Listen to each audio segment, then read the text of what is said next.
교독하겠습니다.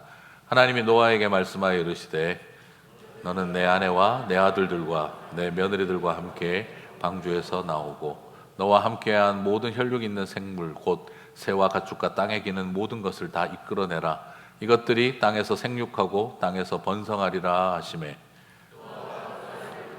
그의 아내와 그의 며느리들과 땅 위의 동물 곧 모든 짐승과 모든 기는 것과 모든 새도 그 종류대로 방주에서 나왔더라. 모든 정결한 짐승과 모든 정결한 새 중에서 제물을 취하여 번제로 제단에 드렸더니 여호와께서 그 향기를 받으시고 그 중심에 이르시되 내가 다시는 사람으로 말미암아 땅을 저주하지 아니하리니 이는 사람의 마음이 계획하는 바가 어려서부터 악함이라. 내가 전에 행한 것 같이 모든 생물을 다시 멸하지 아니하리니 21절까지군요. 네, 위에 나간 게 오타였습니다. 네, 다 함께 아멘 하겠습니다. 아멘. 자, 오늘 이제 재창조로서 홍수와 방주의 개념을 지난주에는 그 에덴의 개념으로 설명을 드렸습니다만 오늘은 이제 에덴의 이야기는 지난주에 다 했기 때문에 오늘 본문 속에서 나타난 이 재창조의 과정이 어떻게 이 창세기 8장에서 나타나는지를 살펴보도록 하겠습니다. 자, 세상을 향한 이 심판의 메시지 자체가 심판 그 자체를 목적으로 하는 것이 아닙니다. 심판 그 자체가 목적이 아니라 지난번에도 나누었습니다만 재창조를 궁극적으로 목적으로 한다는 것이죠. 구약 성경의 심판이라는 개념이 가장 강력하게 나타나는 게 이 노아의 홍수라고 한다면 신약에서는 요한계시록이라고 하겠죠. 그렇다고 한다면 큰 얼개가 같은 맥락을 가지고 있습니다. 그건 바로 뭐냐면 하나님의 심판의 메시지는 심판 그 자체를 목적으로 하지 않는다는 거죠. 노아의 홍수 때는 재창조의 역사로 이어졌고 요한계시록에서는 새 창조로 완성된다 하는 것이죠. 그러므로 구약에서 나타나는 심판의 메시지인 노아의 이야기는 심판 자체가 목적이 된 것이 아니라 그것을 통해 하나님의 재창조가 시작되어진 것을 보게 되고 요한계시록의 이야기는 심판 자체가 목적이 아니라 바로 하나님의 새하늘과 새 땅의 새 창조의 완성을 보여주는 것이 목적이다 하는 구조를 이해하는 데 도움이 되십니다. 그래서 창세기를 보면 계시록이 보이고 계시록을 보면 창세기가 보인다는 말도 이런 맥락에서 있다 하는 것이죠. 자, 그렇다고 한다면 오늘 이제 어떤 요소들이 재창조의 모습으로 나타나는가를 보겠는데 뒤에 가서도 말씀드리겠습니다만 창세기 1장과 오늘 우리가 읽는 7장과 8장은요. 특히 8장은 그냥 쌍둥이다 이렇게 생각하시면 됩니다. 창세기 1장의 이란성 쌍둥이다 이렇게 생각하시면 되겠어요. 그래서 창조가 창세기 1장에 있었다면 창세기 8장에는 재창조가 나타난다 하는 것이죠. 자, 그러면 오늘 7장 13절 이후의 상황부터 한번 보시면 7장 13절부터의 상황이 바로 창세기 1장 2절로 회귀한 것과 같습니다. 땅이 혼돈하고 창세기 1장 2절이 뭡니까? 본문이 땅이 혼돈하고 공허하며 흑암은 깊음 위에 있고 하나님의 신은 수면 위에 운행하시니라 그랬었죠. 자, 말 그대로 그 상태가 어떻습니까? 땅과 바다와 강과 이 모든 것들이 경계가 없는 뒤범벅된 상태를 말합니다. 창세기 1장 2절은 모든 것이 뒤범벅되어 있는 상황이었죠. 자, 말 그대로 창세기 1장 2절은 그 뒤범벅된 덩어리로부터 하나님이 1장 3절에서 빛이 있으라 하면서 창조가 시작되어졌죠. 자, 똑같습니다. 그러므로 이 세상이 혼돈과 무질서로 다시 되돌아간 것이 바로 노아의 홍수 사건이죠. 창세기 7장 11절을 보시게 되면 궁창 위의 물과 궁창 아래의 물의 경계가 없어져 버립니다. 같이 한번 읽어보겠습니다. 노아가 600세 되던 해의 둘째 달 곧 그 달 11의 날이라. 그날에 큰 기품의 샘들이 터지며 하늘의 창문들이 열려. 자, 이 메시지의 의도는 바로 뭐냐면 궁창을 만들어서 궁창 위의 물과 궁창 아래의 물로 나뉘었잖아요. 그죠? 그러나 그 이전에는 이 물이라는 게 완전히 뒤범벅 상태였었거든요. 지금 창세기 7장 11절을 보면 노아의 홍수는 지금 궁창 위의 물과 궁창 아래의 물이 완전히 뒤섞여 버린 상태다 하는 것을 보여줍니다. 말 그대로 창세기 1장 2절 하나님의 신은 수면 위에 운행하시니라 하는 상태로 회귀했다라는 것을 보죠. 말 그대로 리셋하는 첫 단추로부터 돌아가 버렸다라고 볼 수가 있겠습니다. 그리고 창세기 1장 2절에서도 보면은 하나님의 신이 수면 위에 운행하시니라 그랬죠. 그죠? 그러면 창세기 8장 1절에 보면 재창조의 역사에도 성령의 역사가 필요하겠죠. 하나님이 노아와 그와 함께 방주에 있는 모든 들짐승과 가축을 기어가사 하나님이 바람을 땅 위에 불게 하심에 물이 줄어들었고, 자, 성령이 신이 수면 위에 운행하면서부터 창조의 물을 구별하는 역사로 다음 단계로 넘어간 것처럼 지금 뒤범벅되어 있는 그곳에 바람이 불매라고 되어 있는데, 이 바람이라고 하는 히브리어는 우리가 잘 알고 있는 루하라는 단어인데 좀 더 히브리식으로 발음하면 루하가 되는 건데요. 이 히브리어 발음은 약간 가래 끓는 소리가 좀 납니다. 네, 루하가 되는데 이 말이 바로 성령님도 똑같습니다. 그래서 창세기 1장에 루하가 수면 위에 운행했다가 되어 있고, 창세기 8장 1절에서는 루하가 물 위에 불었다라고 되어 있어요.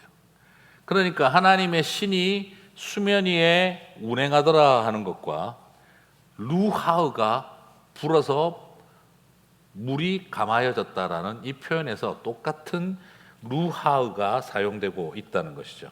그러므로 창세기 1장에서 성령님이 운행하심으로 창조가 시작된 것처럼 창세기 8장 1절에서는 바람이 불어오매, 성령의 바람이 불어오매 뭐가 시작됩니까?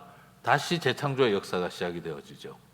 그래서 여러분, 이것이 왜 중요하냐 그러면 사도행전에서 왜 하필이면 성령님이 급하고 강한 바람처럼 임했다라고 표현을 하는 걸까? 보이지 않고 느끼는 것이죠. 사실 바람이라는 존재는 뭡니까? 볼 수 있습니까? 없습니까? 근데 바람이 있는지 없는지 알 수 있습니까? 모릅니까? 알 수 있죠. 참 희한하죠. 안 보이는데 알 수 있어요. 그것은 만져진다라기보다는 느껴지는 거죠. 내가 찾아내는 것이 아니라 다가올 때 알게 되는 거죠. 여러분, 바람을 찾으실 수 있습니까? 바람을 찾아가서 만지실 수 있나요? 그렇지 못해요. 그냥 바람이 지나가면 알게 되는 것입니다.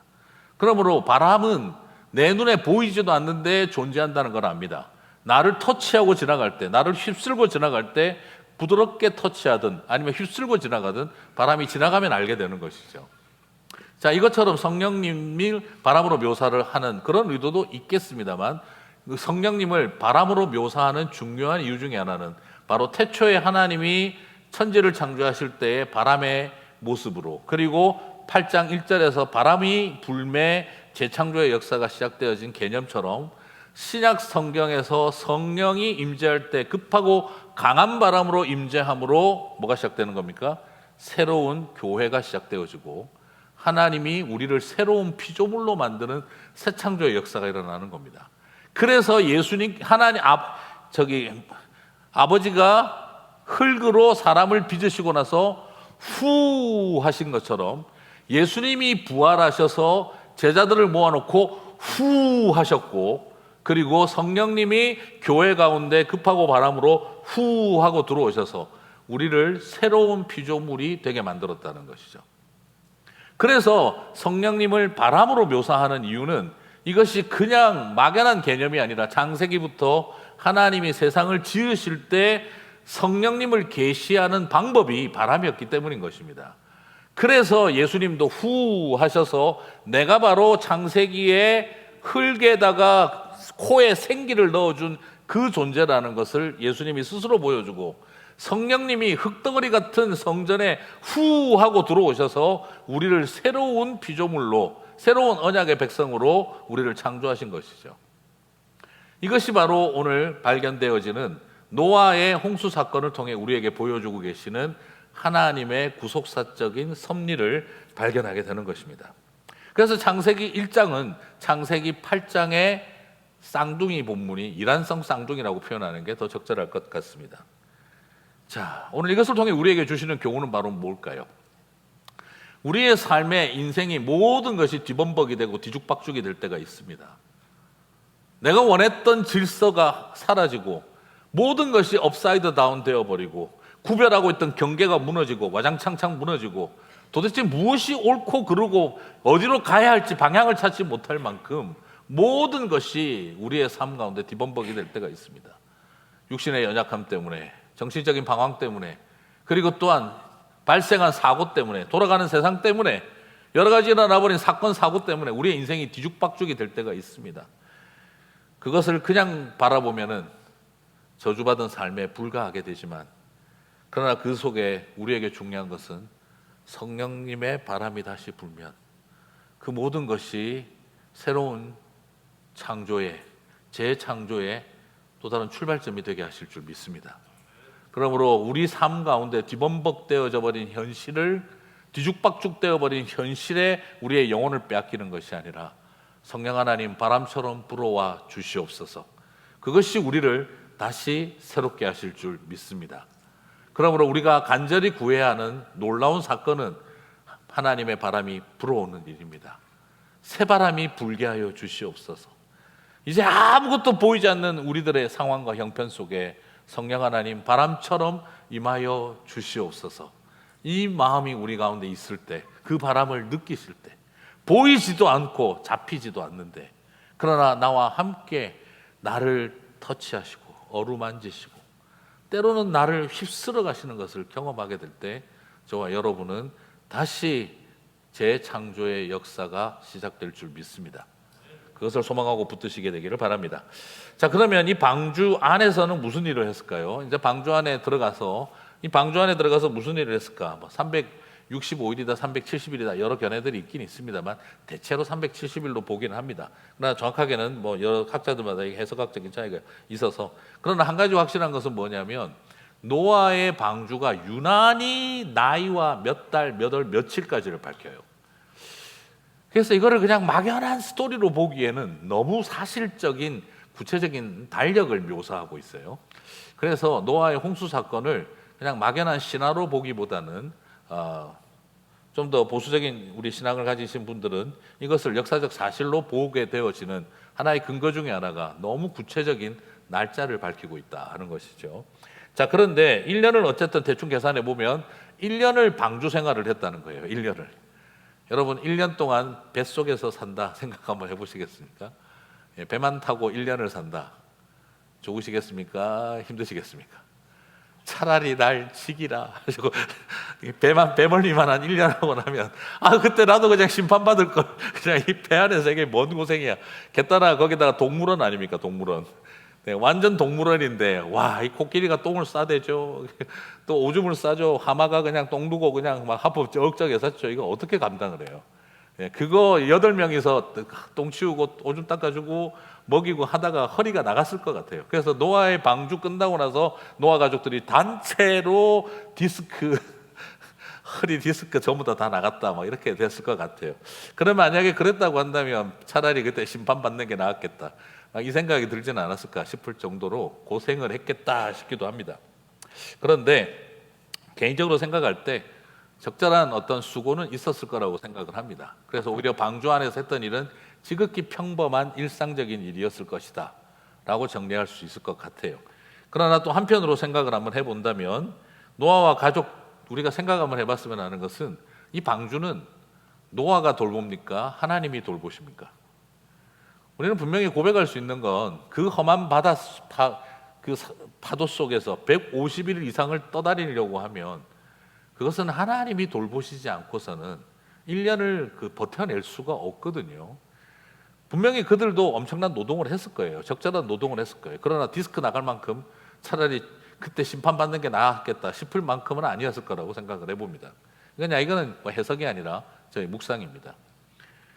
다만 참고로 본다면 창세기 8장 1절을 보면 하나님이 노아와 그와 함께 방주에 있는 모든 들짐승과 가축을 기억하사 하나님이 바람을 땅에 불게 하심에 물이 줄어들었고, 물론 기억하셨기 때문에 물을 줄이는 것도 하셨지만 이 기억하셨다라는 이 부분을 보면서 제가 드는 생각은 하나님의 또 뭔가 섭리가 그 방주 안에 있었을 거로 본다면 아마도 마치 1년 동안 겨울잠 자는 분위기는 아니었을까라는 생각도 해봅니다. 엄청나게 그러니까 다시 말씀드리면 토끼는 계속 뛰어다니고 다람쥐는 계속 돌아다니고 이랬을 가능성보다는 전부 다 새근 잘 쉬고 있었을 것 같다는 것이죠. 대체로. 그래서 노아와 그의 가족들은 허리 디스크가 나가지는 않았을 것 같다 하는 생각을 그냥 혼자, 이거는 해석이 아닙니다. 이건 묵상입니다. 그냥 저의 개인적인 묵상입니다.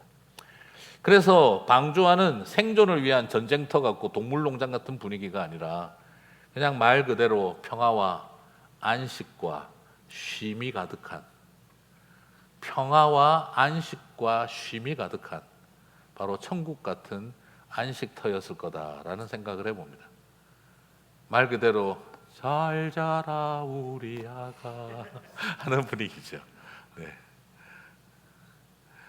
코끼리도 새근새근, 호랑이도 새근새근, 사자도 새근새근 다 잘도 자는구나 하는 그런 분위기 아니었겠나. 그래서 그 속에는 뭐라 설명할 수 없이 우리가 상상할 수는 없지만 그냥 말 그대로 말씀에 대한 상상력을 가져보고 묵상을 해본다면 그 안에는 동물원을 지켜내야 되는 치열한 생존 투쟁 같은 그런 어떤 노동이 기다리고 있던 곳이라기보다는 안식과 쉼과 평화가 깃들어져서 모두 안에 행복한 시간들을 보내고 있지 않았을까.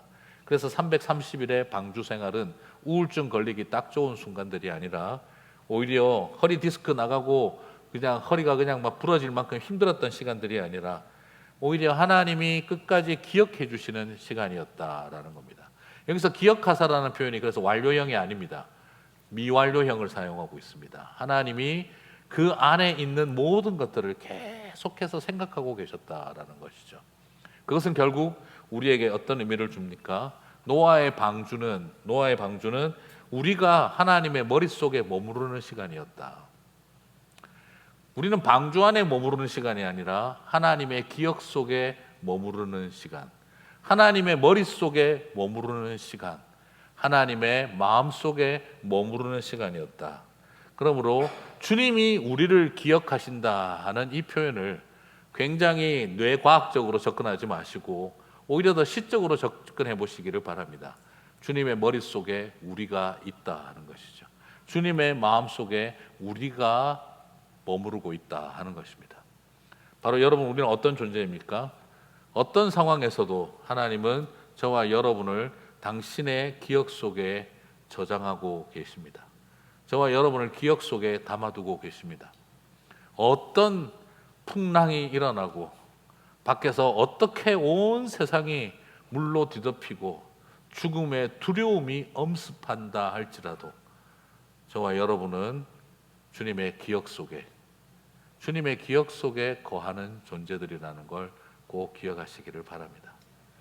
그래서 이 말씀을 참 드리고 싶어요. 온 세상이 험한 물결로 삼킬 듯이 우리의 가정과 우리의 삶을 엄습해 온다 할지라도 예수 그리스도 그 방주 안에 거하고 있는 저와 여러분은 주님의 더 큰 기억 속에 존재하고 있습니다 하는 것이죠. 자, 저는 그래서 참 방주를 바라볼 때마다 하나님께서 얼마나 챙기셨을까 생각을 해봅니다. 그래서 나중에 보면 출애굽기에서 그것도 뭐예요? 이렇게 갈대상자가 나오잖아요. 그것도 방주예요. 똑같은 히브리어 단어가 사용이 돼요. 그래서 하나님은 큰 방주에 엄청난 짐승들이 들어있던 요만한 갈대상자에 모세가 담겨있던 하나님은 우리를 기억하고 계시는 줄 믿습니다. 그것이 우리에게 위로이고 소망입니다. 자, 그렇다고 한다면 이제 방주 안에 이제 거하다가 이제 나와야 되지 않습니까? 들어가는 게 있었으면 나와야 되겠죠. 그러면 노아와 함께한 이들이 어떻게 출방주를 했을까요? 자, 여러분, 노아가 방주에 나가는 일하면 우리가 자꾸 떠올리는 뭐가 떠오릅니까? 까마귀가 나왔다가 들어갔다가 나왔다가 들어갔다가 했다. 뭐 비둘기가 나갔다가 돌아왔다. 그러나 나중에 비둘기가 막판에는 안 돌아왔다. 그리고 돌아올 때 뭘 물고 왔습니까?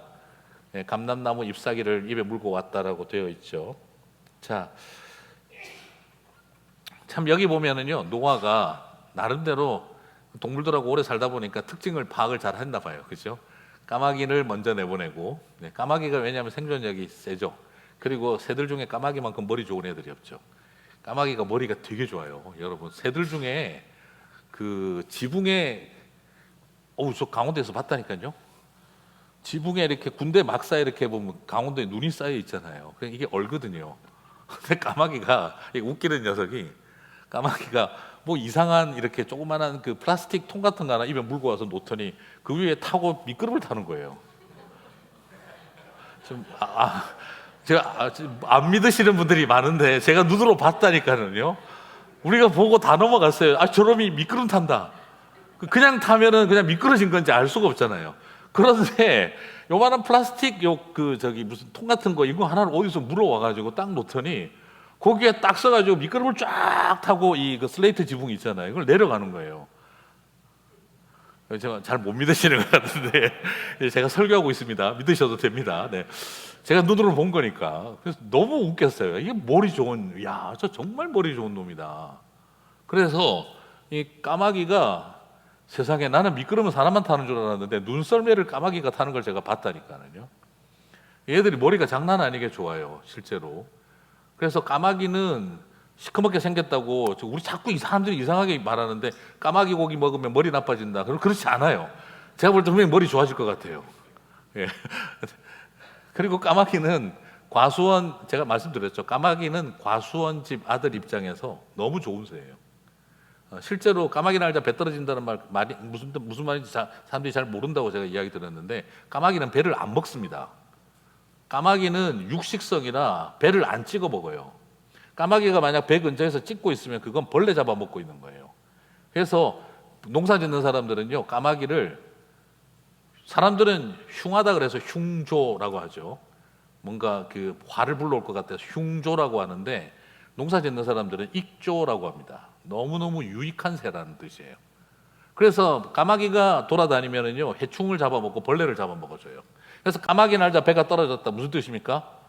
아무 상관이 없다는 뜻이에요. 그냥 우연히 일어났을 뿐이라는 거예요. 그냥 범인은 까마귀가 아니다 이 말인 거죠. 네. 그만큼 까마귀는요, 도움이 되고 좋아요. 천하에 쓸데없는 게 까치입니다. 천하에 쓸데없는 게 까치입니다. 사람들은 그걸 보면, 까치가 울면 복이 온다고, 그죠? 길조라고 그러죠. 뭔가 도움이 되고 복을 준다, 길조라고 하는데, 농사 짓는 사람들은 해조라고 합니다. 아주 해로운 해충 취급합니다. 그게 오면 다 건드립니다. 왜냐하면 까치는 잡식성이라 그냥 곤충부터 시작해서 식물까지 다 쪼아버리거든요. 그래서 까치가 나타나면 골치 아파요. 네. 그래서 까마귀는 되게 머리가 좋은 새인데, 이걸 먼저 보냈다는 것은 굉장히 노아가 새들 중에서도 이 까마귀가 가지고 있는 특징을 잘 이해하고 있었던 거죠. 집단 생활하고. 까치는 완전히 그냥 개별적이에요. 독구다이 스타일이고요. 까마귀는 공동체 스타일입니다. 굉장히 독특한데, 근데 비둘기는 나중에 회귀성을 이해해가지고 여러 가지로 확인을 하는 거죠. 그리고 까마귀는 시체도 먹을 수 있기 때문에, 생존력이 강하기 때문에, 이런 걸 볼 때 노아가 굉장히 주도 면밀하고 동물의 특징에 대해서 잘 알고 있어요. 마치 아담처럼 동물의 특징을 정확하게 이해하고 있는 거예요. 그리고 나중에 뚜껑을 열어가지고 밖의 상태가 어떤지 자기 눈으로 관찰도 해요. 그러나 여러분 한번 생각해 보십시다. 노아가 방주를 나간 이유는 무엇 때문이냐? 비둘기가 감람나무 잎사귀 물어온 거 보고 됐다, 나가도 된다, 이렇게 결정했을까요? 아닙니다. 노아는 철저하게 머리가 좋고 여러 가지 도구를 사용하는 법도 이해하고 자기 눈으로 봐야 확실성을 갖는 명확한 스타일의 사람인데, 그러나 그가 가지고 있는 조심성이 있는데, 그게 바로 뭐냐면 하나님이 말씀하셔야 나간다라고 하는 명확한 조심성을 가지고 있었어요. 태초의 아담은 하나님의 말씀에 대한 믿음이 없었습니다. 그래서 선악과를 따먹었던 거죠. 그러나 지금 노아의 모습을 보면 자기 눈으로 봤어요. 그리고 이미 비둘기도 감람나무 잎사귀를 물어왔어요. 그리고 그 다음 나간 비둘기는 돌아오지도 않았어요. 살만하다는 거 알아요. 내 눈으로도 봤고, 그러나 나가지 않습니다. 왜요? 하나님이 말씀하실 때까지 그는 기다리고 있는 것이죠. 자, 자기의 판단력을 의지하지 않습니다. 창세기 8장 15절 17절 같이 읽겠습니다. 하나님이 노아에게 말씀하여 이르시되 너는 내 아내와 내 아들들과 내 며느리들과 함께 방주에서 나오고 너와 함께한 모든 혈육 있는 생물 곧 새와 가축과 땅에 기는 모든 것을 다 이끌어내라. 이것들이 땅에서 생육하고 땅에서 번성하리라 하시매. 자, 여러분 이것을 보면 발견합니다만 노아는 자기가 사용한 새들의 리포트를 보고 내 눈으로 바라보고 확인한 것 때문에 판단하여 결정해서 나간 것이 아니라 그렇게 했음에도 불구하고 하나님이 말씀하실 때까지 그는 기다리는 것이, 그 기다림이 믿음이었다는 거예요. 저는 그래서 노아의 방주의 이야기를 통해 같이 정리하고 싶은 것은 방주를 만드는 것도 믿음이었고 방주 안으로 들어가는 것도 믿음이었지만 그가 방주 밖을 나오는 것도 말씀에 의지하여 그 말씀을 믿고 시행했다는 겁니다. 지금 열고 나갔을 때 내가 볼 때는 괜찮은 것 같은데 하는 생각이 들지만 내가 볼 때 괜찮은 것 같은데가 아니라 주님이 말씀하여서 괜찮다고 하실 때까지는 기다리는 것도 그에게 있는 믿음이었던 것이죠. 여러분 솔직히 이왕 만들어 놓은 방주 들어가는 게 믿음이겠습니까? 나가는 게 더 어렵겠습니까? 우리가 살아가면서 제일 어려운 게 뭐예요? 들어갈 때보다 출구 전략이 더 힘들잖아요. 언제쯤 그만두고 나가지? 이게 제일 힘들거든요. 그 출구 전략을 만드는 것이 없이는 함부로 입장을 하지 말라고 이야기할 정도 아닙니까? 그만큼 중요한 문제에 그래서 많은 분들이 크게 실수하는 게 뭐예요? 개척은 믿음으로 시작했다가 은퇴는 계산으로 끝나는 거죠. 하나님이 부르셔서 목사가 되고 장로가 되고 선교사가 될 때는 믿음으로 시작했다가 은퇴할 때는 계산하면서 마치는 거죠. 교회를 시작할 때는 믿음으로 개척해 놓고 전부 다 시간이 지나가면서는 계산하기 시작하는 거죠. 그런데 그래서 항상 시작은 창대하였으나 나중에 참으로 부끄러운 자리에 가게 되는 일들을 보는 것이죠. 그러나 오늘 노아의 이야기에서 우리가 발견하는 것은 그가 방주를 만드는 시작도 아름다운 믿음이었고 노아 방주를 만들고 들어가는 것까지도 다 믿음으로 말씀대로 했고 그리고 그가 출구 전략을 결단하는 것도 말씀대로였다 하는 것입니다. 그래서 오늘 저와 여러분에게 주님 주시는 도전이 있다면 시작은 믿음으로 하고 마무리는 계산으로 하지 말라 하는 것입니다. 마무리도 믿음으로 할 수 있어야 한다. 이것이 오늘 방주가 우리에게 보여주고 있는 명확한 이야기입니다. 자, 그렇다고 한다면 오늘 이것을 통해서 저와 여러분이 하나님의 말씀으로 시작하여 하나님의 말씀으로 마치는 저와 여러분이 되시기를 주님의 이름으로 축복합니다.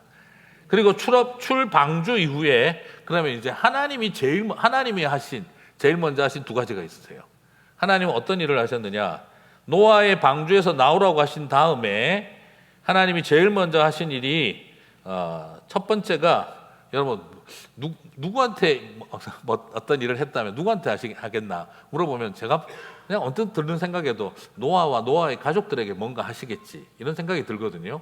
그런데 놀랍게도 노아와 노아의 가족들은 우선순위에서 밀립니다. 자, 첫 번째 피조 세계를 향해서 생육하고 번성하여 땅에 충만하라는 축복을 주세요. 창조의 복을 회복시킵니다. 창세기 1장의 복을 다시 회복시키고 계세요. 자, 창세기 1장 22절 한번 보겠습니다. 창세기 1장 22절을 보면 하나님이 그들에게 복을 주시며 이르시되 생육하고 번성하여 여러 바닷물에 충만하라 새들도 땅에 번성하라 하시니라. 여러분 창세기 1장 22절에서 하나님이 모든 짐승들에게 생육하고 번성하여 충만하라 그랬죠. 그러면 창세기 8장 17절에서 오늘 여기서 또 뭐라고 하십니까? 너와 함께한 모든 혈육 있는 생물 곧 새와, 그러니까 여기 혈육 있는 생물이 사람을 말하는 게 아니라고 제가 지난주에 말씀드렸죠. 새와 가축과 땅에 기는 모든 것들 다 이끌어내라. 이것들이 땅에서 생육하고 땅에서 번성하리라. 자, 여러분 이걸 보시면 지금 창세기 1장과 창세기 8장이 일왕성 쌍둥이라고 제가 말씀을 드리고 창조와 재창조의 관계라는 걸 말씀드린 게 한 번 더 확인하실 수가 있겠습니다. 그래서 하나님이 제일 먼저 방주에서 나가라 하고 난 다음에 첫 번째로 하신 일이 바로 뭐냐면 노아와 그의 가족들을 축복하였더라가 아닙니다. 땅과 짐승들입니다. 네. 땅과 짐승들을 먼저 축복하십니다. 생태계를 축복합니다. 자, 그리고 두 번째, 그 다음에 무슨 이야기를 하시느냐? 인간의 죄로 인해 깊어가는 저주에 이 고통당하던 피조물들에게 이제 더 이상 사람 때문에 너희들이 심판받는 일은 없을 거다라고 약속을 하세요. 자, 놀랍게도 하나님이 언약을 맺으시는데 사람이 우선순위가 아니고 누가 우선순위입니까? 땅과 생명체, 생태계가 먼저 하나님에게 보존받을 것이라는 언약을 받습니다. 창세기 8장 21절 보겠습니다. 같이 읽겠습니다. 여호와께서 그 향기를 받으시고 그 중심에 이르시되 내가 다시는 사람으로 말미암아 땅을 저주하지 아니하리니 이는 사람의 마음이 계획하는 바가 어려서부터 악함이라 내가 전에 행한 것 같이 모든 생물을 다시 멸하지 아니하리니. 자, 여러분, 하나님이 제사는 우리가 드렸는데 하나님이 누구를 생각하고 계시는 거죠? 예, 이 인간들은 내가 끝까지 못 믿겠고 더 이상 사람 때문에 짐승과 땅이 고통받는 일은 없게 해야 되겠다. 그게 하나님의 결심입니다. 여기서 발견하는 것은 바로 그것입니다. 홍수 이후에도 하나님은 사람에 대한 우려가 계속 있으십니다. 그들은 여전히 여기서 보시면 그 마음이 계획하는 바가 어려서부터 악하다. 이게 이제 뭔지 정리가 되시죠. 맨날 머릿속에서 범죄를 계획하고 있다. 이런 말이 아니고 우리 창세기 2장 할 때 말씀드렸죠. 그죠? 1장 할 때 말씀드렸죠. 선악과의 이야기가 2장 할 때 선악과의 이야기가 뭘 말한다고요? 내가 옳고 그름을 판단하는 일에 하나님처럼 되겠다. 이거라는 거죠. 그래서 항상 내가 신인 거예요. 하나님 자리 밀어내고 내가 하나님이 돼가지고 내가 볼 때 좋은 거, 내가 볼 때 나쁜 거, 요거 판단하고 있는 거죠. 그걸 어려서부터 악한 거예요. 애들이 뭐가 악하다고. 그래, 애들이 악해. 어릴 때부터 그냥 거짓말하고 친구 거 뺏고 기도를 시켰더니 기도도 이렇게 하는 거죠. 하나님 아버지, 제가 만약 오늘 밤에 죽으면 제 장난감 다 부숴주세요. 제 동생이 갖고 노는 꼴은 죽어서도 못 봐요. 애들이 어릴 때부터 악해요, 그죠? 네, 꼬집고 그냥 막 질투하고 시기하고.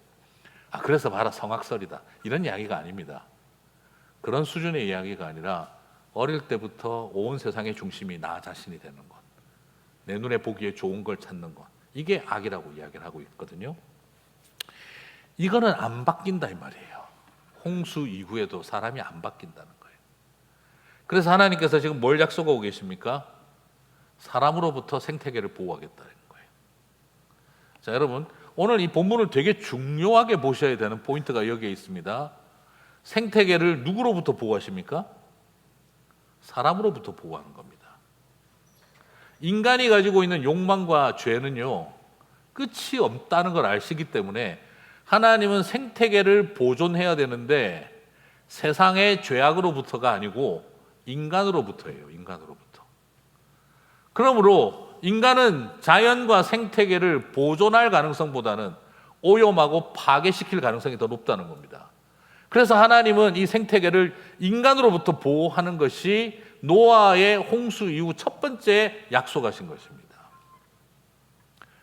그렇다고 한다면 오늘날 이것은 우리에게 뭘 보여주느냐? 인간은 망해도 생태계는 망하지 않는다는 겁니다. 그래서 나중에 하나님이 새하늘과 새 땅을 만드시겠다고 한 거예요. 우리를 새로운 피조물로 만드는 것만 하시는 게 아닙니다. 저와 여러분만 새로운 피조물로 만드는 것이 아니라 하나님은 새하늘과 새 땅을 만드실 수밖에 없는 거예요. 왜냐하면 생태계를 인간으로부터 지켜야 되기 때문에. 그러므로 사랑하는 성도 여러분, 우리가 명색에 노아의 후손의 길을 걸어간다면 저와 여러분에게 중요한 사명은 무엇입니까? 네, 생태계를 보호하라예요. 그래서 할 수밖에 없는 것이 환경신학, 생태신학을 하지 않으면은 그것은 뭐 정치적이고 진보적인 이야기가 아니에요. 생태계를 이야기하고 환경오염으로부터 막고 자연 질서를 지키고 이 지구를 보호하자. 이거는 정치적인 거야. 이건 굉장히 사회학적인 거야. 이건 진보적인 거야. 성경을 안 읽었다는 뜻입니다. 대단히 죄송하지만. 노아의 홍수의 결과 하나님이 생태계를 인간으로부터 보호하겠다라고 하신 거예요. 그러므로 명색에 우리가 여자의 후손의 길을 걸어가고 노아의 방주의 길을 걸어간다라고 한다면 우리야말로 인간들로부터 이 자연과 생태계와 환경을 지키기 위해서 싸워야 할 존재가 되어야 하는 건 우리의 사명 아니겠습니까? 이것을 정치적인 색깔로 이야기하시면 안 됩니다. 이것이 바로 하나님의 언약, 노아의 언약에 기초하고 있다는 거죠. 자, 그러므로 이 땅을 살아가는 성도님들, 우리는 환경신학과 생태신학을 해야 하는 것입니다. 그것을 통해 교회는 생태계를 지키고 보호하는 일이 우리에게 주어진 미션이라는 것을 또한 잊어서는 안 된다는 것이죠. 그러므로 우리의 인간의 과도한 욕망으로 자연이 파괴되는 일을 막는 일은 다음 세대를 위해서만이 아니라 하나님의 뜻이기 때문에 하는 것입니다. 그것을 꼭 기억하게 되시기를 바랍니다. 자, 그러면 이 출방주를 한 후에 노아가 그러면 제일 먼저 한 일은 뭘까요? 노아가 출방주를 하고 제일 먼저 했던 일은 처음으로 제단을 쌓는 일이었습니다. 제사를 지내고 제물도 바쳤지만 공식적으로는 제단이라는 명칭이 처음으로 나타납니다. 번제라고 하는 제사의 이름도 처음으로 나타납니다. 자, 이미 벌써 아벨도 제사를 지냈고 그리고 그 셋도 여호와 이름을 불렀는데, 그런데 처음 여기서 제단이라는 표현 그리고 번제라고 하는 제사 방법이 처음으로 공식적으로 나타납니다. 창세기 8장 20절 같이 읽겠습니다. 노아가 여호와께 제단을 쌓고 모든 정결한 짐승과 모든 정결한 새 중에서 제물을 취하여 번제로 제단에 드렸더니, 또 여기서 방주 안에서 살려놨다가 태워 죽이는 거는 뭐냐, 또 너무 그렇게 생각하지 마시고, 네, 억울할 것 같다. 그 입장에서 1년 동안 잘 살았는데 뭐 이렇게 너무 심각하게 생각하지 마시고요. 마무리를 정리하자면 저는 그렇습니다. 출방주하고 나서 하나님의 백성들이 제일 먼저 한 일은 바로 예배를 회복하는 일이었습니다. 공식적으로 제단을 쌓고 하늘과 땅이 만나는 곳을 만들고, 그리고 그곳에 번제를, 나를 대신해서 완전히 대속적 죽음을 공식적으로 나타내고, 이 번제는 특별히 하나도 안 남기고 태우는 걸 말하는 거거든요. 완전히 태우는 겁니다. 이 속에는 죄를 태운다는 의미도 있지만 근본적으로 나를 드립니다는 개념이에요. 내 삶 전부를 바칩니다 하는 뜻입니다. 번제가 가지고 있는 가장 큰 특징은 우리의 삶 전체를 드립니다 하는 것이죠. 노아의 홍수 이후에 인간이 제일 먼저 했던 일은 이제 이 터닝 포인트, 이 엄청난 전환기에 필요한 가장 중요한 논리는 사람으로부터 생태계를 보호하라, 그리고 동물들에게 줬던 창조의 축복을 회복시켜라, 그리고 하나님의 백성들은 예배를 회복하라. 오늘 이 정신이 나중에 계속 이어집니다. 하나님이 아브라함을 부르시고 아브라함이 제일 먼저 한 일은 그가 약속의 땅에 믿음의 제단을 쌓았더라. 그리고 또한 이삭과 야곱이 자신의 인생의 전환점이 있을 때마다 그들은 하나님 앞에 이름을 부르고 제단을 쌓았습니다. 저는 오늘 이것을 통해 우리에게 하나님 보여주고 계시는 가장 소중한 부분은 바로 예배자가 일어나는 일입니다. 사랑하는 성도 여러분, 저와 여러분이 예배자로 서게 되시기를 바랍니다. 예배자로 서서 믿음의 제단을 쌓고 나의 전부를 드립니다 하는 그 번제로 나아갈 때 바로 노아의 방주의 이야기는 예배의 회복으로 완성된다는 것입니다. 왜 우리가 모여서 제단을 쌓고 왜 우리가 번제를 드리며 내 전부를 바치는 예배를 드립니까? 바로 그 엄청난 일들을 겪고 난 다음에 사실 노아도 힘들었을 거예요. 비가 쏟아지기 시작하는 40일 동안 사람들이 그 방주 옆에 와가지고 얼마나 두들겨 댔겠습니까? 저는 아마 첫날 밤 노아와 그의 가족들은 귀를 틀어막고 울었을 겁니다. 제발 문 좀 열어줘, 살려줘. 긁어대는 소리, 때려대는 소리, 쏟아지는 빗소리보다 그들의 머릿속에는 그게 트라우마로 남았을 정도 아닐까. 노아가 나중에 왜 포도주를 먹고 뻗었을까? 아마 밤마다 그 악몽에 시달렸을런지도 모릅니다. 그때 그들의 그 소리 쉽지 않았을 것입니다. 그리고 나서 그 모든 것을 치르고 난 다음 그가 그곳에 돌제단을 쌓고 하나님 내 전부를 드립니다 하고 번제를 드릴 때 어떤 심정이었을까 생각해 봅니다.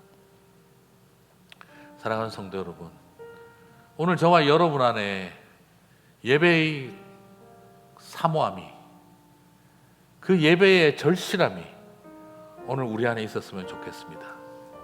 그들은 1년 동안 예배드리지 못했습니다. 그리고 나와서 예배드릴 때 하나님 그곳에 함께 하셨습니다.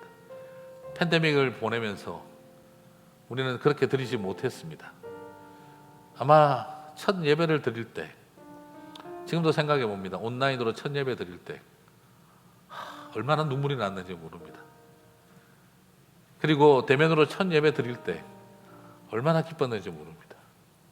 어쩌면 노아에게 하나님은 그 감격을 허락하신 거 아닐까 싶습니다.